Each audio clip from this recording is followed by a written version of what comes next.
معروف بیوٹیشن، کامیاب business women اور تیزاب متاثرہ خواتین کے سہارے، اعتماد اور استحکام کا نشان مسرت مصباح۔ مسرت مصباح جہاں اپنی قابل ذکر اور کامیاب زندگی میں نشیب و فراز کی انگنت کہانیاں سمیٹے ہوئے ہیں، وہیں وہ مایوسیوں کی دلدل میں پھنسی ہوئی حوصلہ شکن خواتین کو بھی امید بھری زندگیوں کی طرف گامزن کر رہی ہیں۔ لیکن مسرت مصباح کی کامیابی کا یہ سفر کیا اتنا ہی آسان تھا؟ یہ جاننے کے لیے آئیے آج گامزن میں ہم آپ کو سنانے جا رہے ہیں مسرت مصباح کی کامیابی کی داستان۔ السلام علیکم، میرا نام مسرت مصباح ہے اور میں ڈیپلیکس بیوٹی کلینک کی فاؤنڈر ہوں، اور ڈیپلیکس اسمائل اگین فاؤنڈیشن ایک ایسی آرگنائزیشن جو کہ تیزاب یا مٹی کے تیل سے جلائی جانے والی خواتین کی مدد کرتی ہے، اس کی پریزیڈنٹ ہوں۔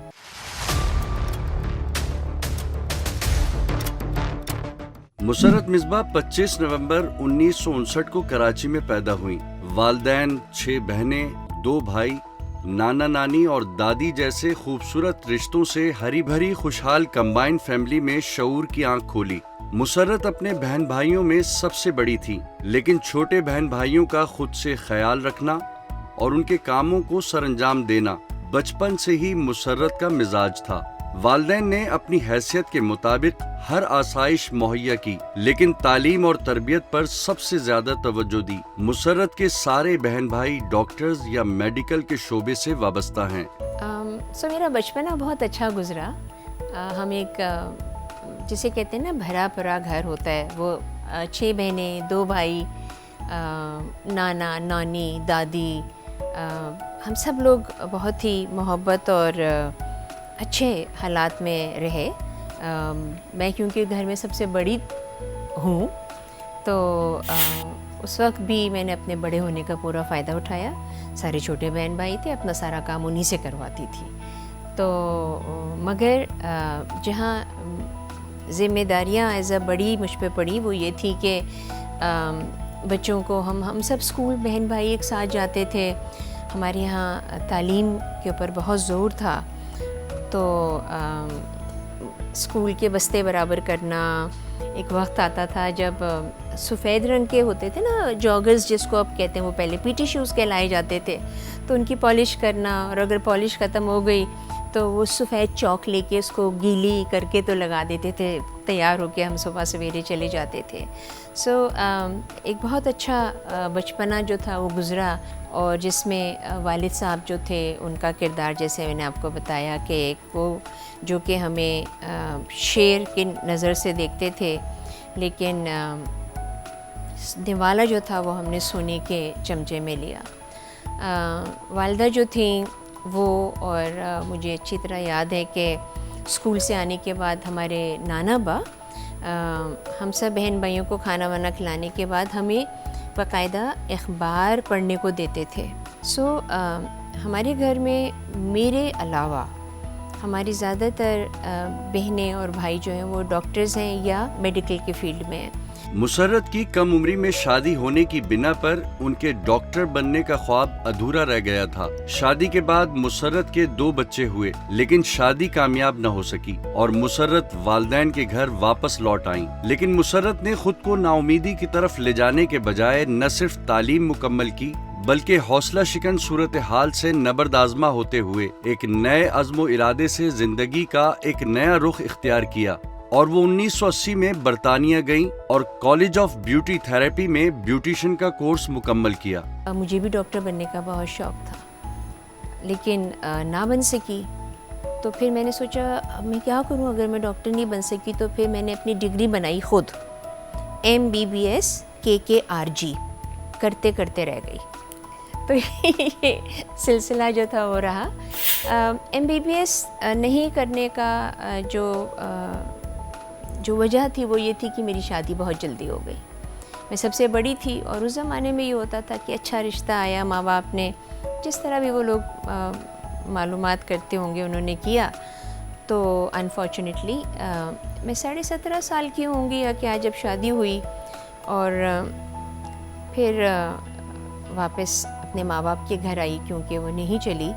تو اس وقت مجھے اچھی طرح یاد ہے کہ ڈیڈی نے ہم سب بہن بھائیوں کو بٹھالا اور انہوں نے کہا کہ اب میری کسی بھی بیٹی کی شادی اس وقت تک نہیں ہوگی جب تک وہ اپنی تعلیم مکمل نہ کر لیں. یہ ان کا ویژن تھا اس وقت جب کہ بچیوں کی تعلیم کے اوپر کوئی اتنا زور نہیں تھا. سو مجھے پھر انہوں نے آپشن دیا کہ بیٹے آپ اپنی تعلیم شروع کر دیں دوبارہ. تو میں نے کہا نہیں، میں نے اپنے بچوں کو خود ہی سنبھالنا ہے. تو مطلب آئی کین اسٹل ریممبر کہ ایک اسمائل تھی ان کے چہرے پہ. انہوں نے سوچا ہوگا دل میں، مجھے تو کچھ نہیں بولا کہ نہ پڑھی ہے نہ لکھی ہے، شکل صورت بھی ایسی، تو یہ بیچاری مطلب کیا کام کر رہی ہوگی، کیا سوچ رہی ہے.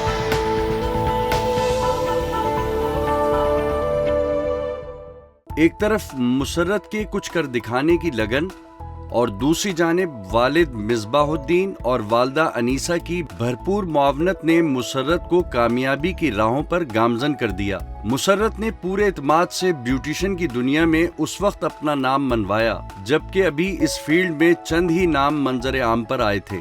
1980 میں ڈیپلیکس بیوٹی کلینک خوبصورتی کی دنیا میں اپنی پوری آب و تاب سے حسن و جاذبیت کی کرنیں پھیلا رہا تھا، جبکہ 1990 کی دہائی میں مسرت نے پی ٹی وی پر ڈراموں میں بھی منفرد کردار ادا کیے اور تھوڑے ہی عرصے میں ٹیلی ویژن اسکرین پر بھی خوب نام کمایا. دیکھ رہی ہیں آپ، ان کا کیا قصور ہے، یہ کیوں در بدر ہے. باپ کے پاس جاتے ہیں تو ماں کی بدچلنی کے طعنے سنتے ہیں، سوتیلے باپ کی پناہ میں آتے ہیں تو ان کے لیے یہاں کوئی ٹھکانہ نہیں ہے. میرے والدین کی ایک سپورٹ کے ساتھ میں انگلینڈ گئی اور میں نے بیوٹی کا کورس کیا. بیوٹی کا کورس اس لیے نہیں کیا کہ مجھے میک اپ کا شوق تھا، بلکہ اس زمانے میں خطوط لکھے جاتے تھے ڈفرینٹ آرگنائزیشنز کو، انسٹیٹیوٹس کو. سو لنڈن میں لکھے کوئی بیوٹی اسکول میں، کوئی آئی ٹی کے اسکول میں، کوئی مے بی فیشن اسکول میں لکھا ہوگا. جو سب سے پہلا جواب آیا وہ ایک بیوٹی اسکول کا تھا. So it was a beautiful private institution جو کہ لنڈن کے بہت ہی پوش علاقے میں تھا، اور میں وہاں گئی. جب میں گئی تو میرے بچوں کی پرورش جو تھی وہ میرے والدین نے کی، اور مجھے بہت دکھ تھا کہ میں اپنے چھوٹے بچوں کو چھوڑ کے جا رہی ہوں. لیکن ایک لگن تھی. تو جو کام میری کورس صبح اور دوپہر کو ہوتا تھا، اس کے بعد کھانا کھایا اور پھر شام والا بھی کورس لیتی تھی، ایوننگ کلاسز بھی لیتی تھی. تو جب میں سال بھر کے بعد واپس آئی لنڈن کے شاہ کالج آف بیوٹی تھیراپی سے پڑھ کے، تو اس وقت بھی میرے لیے ایک بہت بڑا سرپرائز تھا. میرے والدین مجھے طارق روڈ پر ایک اپارٹمنٹ بلڈنگ کے فرسٹ فلور پہ لے کے گئے اور کہا یہ ہم نے تمہارے لیے بیوٹی پارلر بنا دیا ہے. مسرت نے خود تو لندن کے دیار غیر سے سیکھا تھا، جو کہ ہر کسی کے لیے ممکن نہیں ہو سکتا تھا، لیکن مسرت نے اپنے بیوٹی کلینک میں کام کرنے والی ورکرز کو ٹریننگ دے کر ان کو بھی آگے بڑھنے کے مواقع فراہم کیے اور ملک بھر میں ہزارہ بیوٹیشنز کو برسر روزگار بنا دیا. اس طرح ڈیپلیکس بھی مستحکم ہو گیا اور پورے ملک میں ڈیپلیکس کی فرنچائز نیٹ ورک بھی قائم ہو گیا. اب مسرت بھی ایک کامیاب بزنس ویمن کے طور پر پہچانے جانے لگی تھیں. میں یہ سمجھتی ہوں کہ آپ جب اپنے ارد گرد برائیاں دیکھتے ہیں، تکلیف دیکھتے ہیں، پریشانیاں دیکھتے ہیں، اسپیشلی خواتین کے حوالے سے، تو آپ ان کے لیے آگے بڑھتے ہیں اور ان کی مدد کرنا چاہتے ہیں. میں تھوڑا سا پیچھے جاؤں گی کہ جہاں میں نے اپنا ڈیپلیکس شروع کیا وہاں پہ میں نے سب سے پہلی چیز یہ کی کہ جو کچھ بھی میں نے سیکھا تھا وہ میں نے اپنے امپلائیز کو سکھانا شروع کیا، کیونکہ وہ ملک سے باہر جا کے نہیں سیکھ سکتی تھی. جو میں نے سیکھا وہ میں نے ان کو سکھایا، کیونکہ تعلیم اور تربیت وہ امپارٹ کرنے کے لیے ہوتی ہے، پھیلانے کے لیے ہوتی ہے. تو کبھی ذہن میں یہ نہیں آیا کہ میں ان کو سکھا دوں گی تو میری ہی پیٹ میں لات نہ ماریں، پارلر کھول لیں، سیلون کھول لیں. ہزاروں لڑکیاں ہیں پورے پاکستان میں جو یا تو ڈیپلیکس کے ساتھ کام کر چکی ہیں یا اب وہ نہیں رہ گئی ہیں، یا انہوں نے ہمارے ساتھ کورسز کیے ہیں اور انہوں نے اپنا سیلون جو ہے وہ کھولا اور اپنے پاؤں پہ کھڑی ہو گئی. جب وہ شروع کیا ٹریننگ کے بعد پھر ہم نے ڈیپلیکس کی برانچز کھولنی شروع کر دی، اور اس وقت ماشاءاللہ سے پاکستان کا سب سے بڑا فرینچائز کا نیٹ ورک ہے بیوٹی سیلونز کا، وہ ڈیپلیکس کا ہے. ہم 80 سیلونز کھولے ہوئے ہیں پورے پاکستان میں فرینچائزنگ سسٹم کے تحت. تو جس کا مطلب کیا ہوا کہ کہ اگر ہر سیلون میں آن این ایوریج 35 بچیاں کام کرتی ہیں تو آپ اندازہ لگا سکتے ہیں کہ 80 سیلونوں میں 35 بچیاں اپنے پاؤں پہ کھڑی ہوئی ہیں. تو یہ سلسلہ کیا اور اس کے بعد جو ہے پھر میں نے آدمیوں کی بھی ہیئر ڈریسنگ اور ان کا سیلون بھی کھولا, تو مین سیلون بھی کھولا. تو یہ سلسلہ رفتہ رفتہ آگے بڑھتا چلا گیا.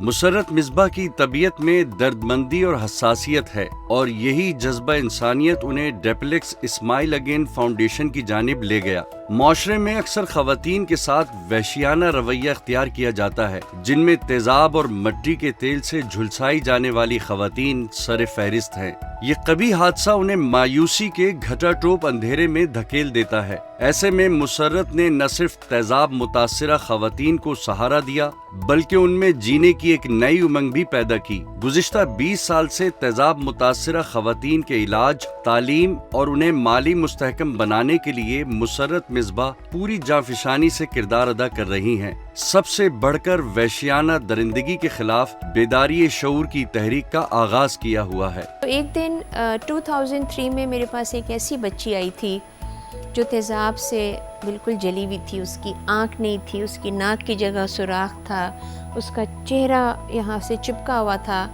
اور وہ میرے پاس اس لیے آئی تھی کہ اس کو کہا تھا کہ آپ میک اپ جا کے مسرت مصباح سے کروا لیجئے، وہ آپ کو ٹھیک کر دیں گی.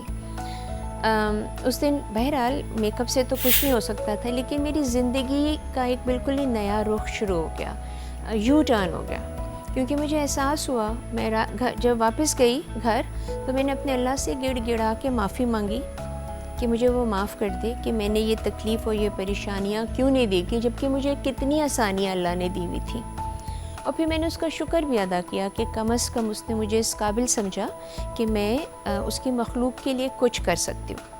تو پھر میں نے اس بچی کا علاج شروع کرایا اور 15-20 دن کے بعد میں نے اخباروں میں ایڈ دیا، اردو میں 2-3 اردو کے اخبار اور ایک انگلش کے اخبار میں، کہ اگر آپ تیزاب یا مٹی کے تیل سے جلی ہوئی ہیں تو فلاں تاریخ کو آپ ڈیپلیکس آ جائیے گا. اس وقت تک میں لاہور میں سیٹل تھی، ٹھیک ہے. سو جب میں وہاں اس تاریخ پہ میں تیار تھی کہ اب میرے پاس 5-6 بچیاں اور آ جائیں گی اور میں ان کا علاج کر دوں گی. 42 بچیاں آ گئی تھیں، چھوٹی بڑی، بہت پہلے جلی ہوئی، کیونکہ ان کے پاس پیسے نہیں تھے علاج کے لیے.